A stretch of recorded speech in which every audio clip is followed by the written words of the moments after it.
שלום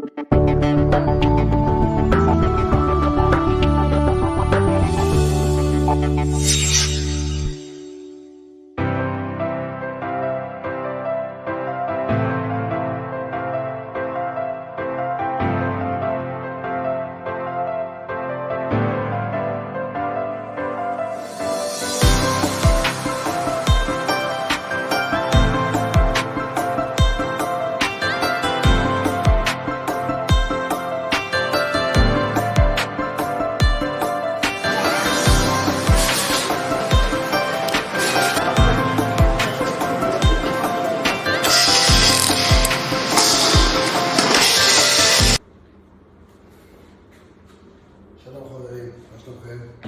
שמי אירן, אני גר בסין. אני מפתח את כל הבקרים שאתם רואים בישראל, ג'אגר דור 4, דור 5, דור 5.5, ואני רוצה פעם אחת לעשות סדר על כל השאלות שאני מקבל. מה זה דור 4, אני מועמתי, למה 5.5 הוא 48, וכל מיני אינפורמציה שאתם צריכים לדעת, על מנת לדעת מה אתם עושים, מבלי לחוות את הטעויות והנזקים שקורים. אז בואו נתחיל להסביר אחד אחד. פה יש את כל הבקרים שאתם רואים שעשיתי, מהדור הראשון שנקרא דור 4, אחר כך היה לנו את הדור 5, אחר כך היה לנו את הדור 5 עם החיבורים השונים, מי שמכיר אותו שהחליפו באינוטים את החיבורים. אחרי זה פיתחתי את הדור 5.5, שזה, יש כבר לא מעט אנשים שהזמינו אותו ומאוד מאוד רוצים לתוצאות, ואני אסביר תכף למה. יש עכשיו את הדור 6 שיצא, תכף אני אסביר מה מיוחד בעולם. ויש את הבקר שנקרא OXO, שלמעשה הוא הופך את המערכת ממנוע אחד לשתי מנועים. בשפה המקצועית זה נקרא סלייב, עבד. הוא למעשה עבד של הבקר הראשי. הוא למעשה בקר שיודע רק לתת מתח למנוע ולקבל סיגנל מהיריד גז. מעבר לזה הוא יודע לעשות שום דבר, בבקרים האחרים זה עובד אחרת, ותכף אני אסביר טיפה יותר לעומק. אז בואו נעשה את זה. זה הדור 4. הדור 4 נבנה בשנת 2020, ולמעשה עוד לא היה קופסת משולש מקדימה. ולכן הוא ישב בסוף של הבטריה. אם זאת הבטריה כאן, שיושבת ביחידה של האינוקים, אז הבקר צריך לשבת באזור הזה כאן. ואז למעשה באותה בטריה של המקום של הבטריה, זה המקום שנכנס הבקר. החוטים עוברים ככה מהצד, ומגיעים לחלק האחורי איפה שהמנוע היה מחובר בחלק האחורי של הקורקינט. וזה הדור 4. הדור 4 הוא 40 אמפר. הוא מעולה. עד היום הוא עובד מצוין לאנשים שקנו אותו בשנת 2020. אפס תקלות. הכלי מגיב, באמת, כאילו, חוויית נסיעה. בשנים האלה יודעים אותי משתמשים במנועים של 1500 ואט, עדיין בשנת 2000 ו-2021. ולכן יש התאמה מלאה בין הבקר ובין המנוע. הדור שבא אחריו זה הדור 5. הקופסה יודעת לקרר יותר, ואז הצלחנו לאמן את האמפרז' מ-40 אמפר ל-50 אמפר. ואז למעשה גם לתוצאות עוד יותר טובות, והשטח שלו יותר קטן, והוא יודע לקרר את עצמו יותר מהר. העניין היה שפה היו כל מיני קונפליקטים שאם הבטריות היו ישנות, הם לא יודעים מספיק לתת כוח לבקר הזה. ולכן היה צריך לעבוד או עם דור 4 או עם דור 5. עוד ורסיה של דור 5 יצא, שכולנו יודעים 4 ו-5, פשוט אינוקים החליפו במהלך הדרך את הקונקטורים. ואז מה שאני עשיתי, בגלל שהקונקטורים של אינוקים היו מאוד מאוד דקים, אני סיפקתי פלאג עבה שנכנס מפה, והיה צריך להלחין, להכניס את החוטים פנימה, והסנסורים מתאימים, וכמובן הכל פלאג אנד-פליי. זה הדור 5 מהדורה 2. ואז גילינו עוד דבר, שהמנועים של ה-48, פה נולד ה-5.5, הם מנועים של 500 ואט בלבד, והם לא יודעים לקבל כל כך הרבה עומס מהבקר הזה. אז מה שקרה שהמנועים התחילו להתחמם, ולאנשים לא תקלות, או גמגומים. למעשה הבקר רצה לתת, אבל המנוע לא יכול לקבל. ואז הם מרגישים במהירות של 50-55 קמ"ש כמו ניתוקים כאלה, אפילו ב-60 וולט.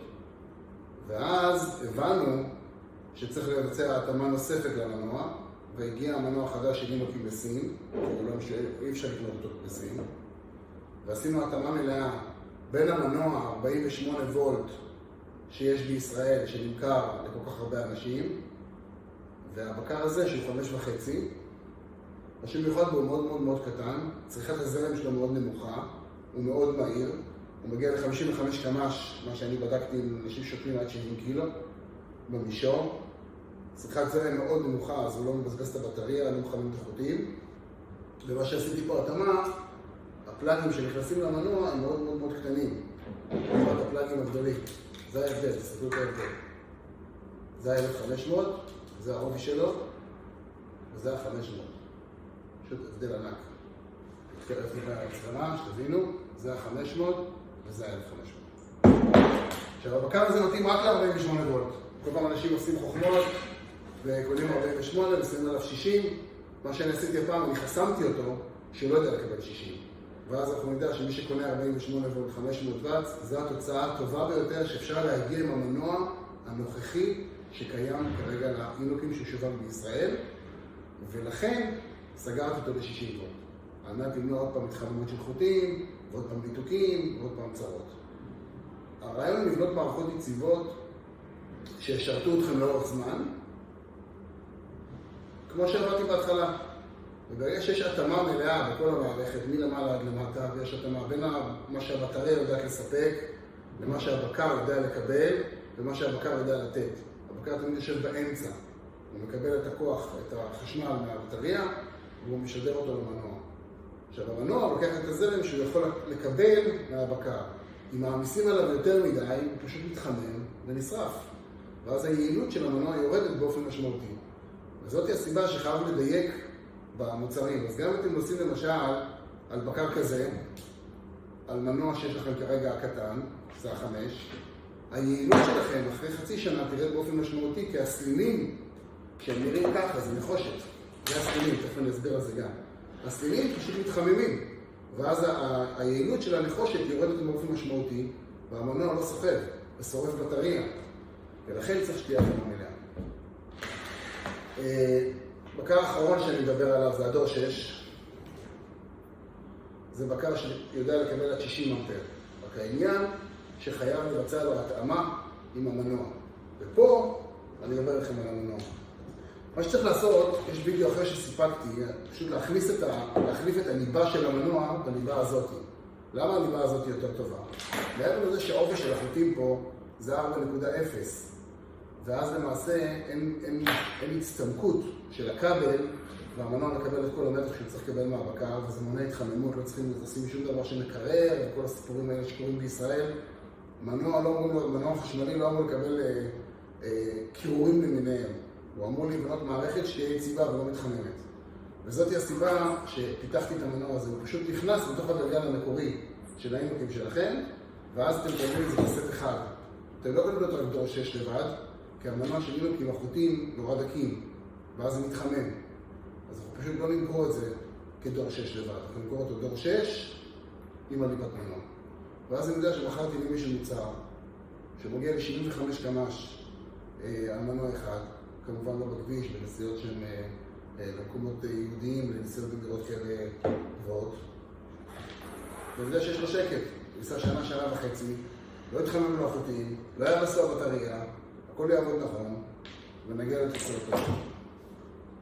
אז עד פה נושא הבקרים, 4, 5, עם הכבלים הישנים, עוד פעם 5 עם הכבלים החדשים, 5.5, 48 וולט, מתאים אך ורק לחוטים הדקים, יודע לעבוד עד 30 אמפר בלבד, נותן 55 קמ"ש של 48 וולט, זה עד לפה. ומה שהמנוע יודע לתת, זה המקסימום שהמנוע יודע לתת בלי להישרף. הדור 6 שדיברתי עליו הרגע,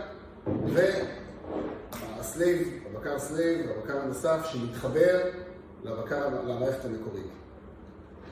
בשביל לחבר את הבקר הזה הנוסף, כולם שואלים אותי, רגע, איך אני מחבר עוד מנוע? מה, אני צריך שתי ידיות? לא צריכים שתי ידיות. צריך איזושהי צמה כזאת מפצלת, שלמעשה הצמה הזאת היא מתחברת לצמה המרכזית שמגיעה, בסדר?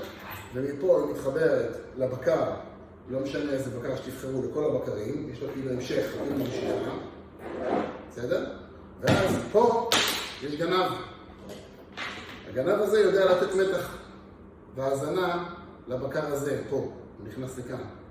ואז למעשה כשנותנים גז, שני המנועים עובדים ביחד.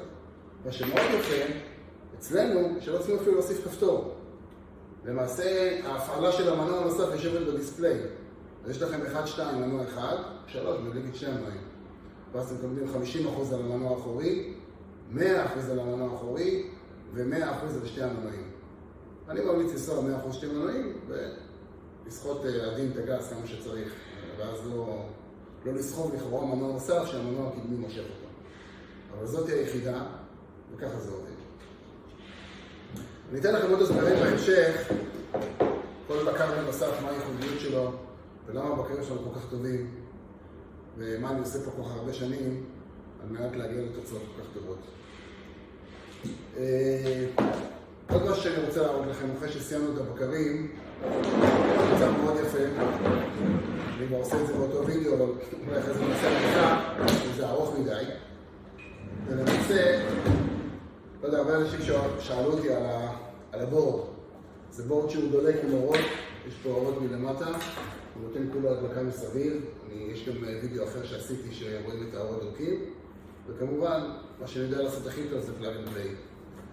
אז מה שאני עושה בפלאג אנד פליי הזה, למעשה, הוא מגיע עם כפתור צפצפה ואורות, שאין בה טורקים, ראינו את זה, מפצל גנב שכבר הספקתם להכיר ממקום אחר, על מנת לתת הזנה ליחידה הזאת מבלי לגעת באורות, ולא להתחבר למודול אורות שמתחבר בצד, וכל נושא המפסקים והחיבורים והאורות, אני אראה לכם בווידאו אחר איך לעשות, ואז למעשה הפעולה היא מאוד קלה.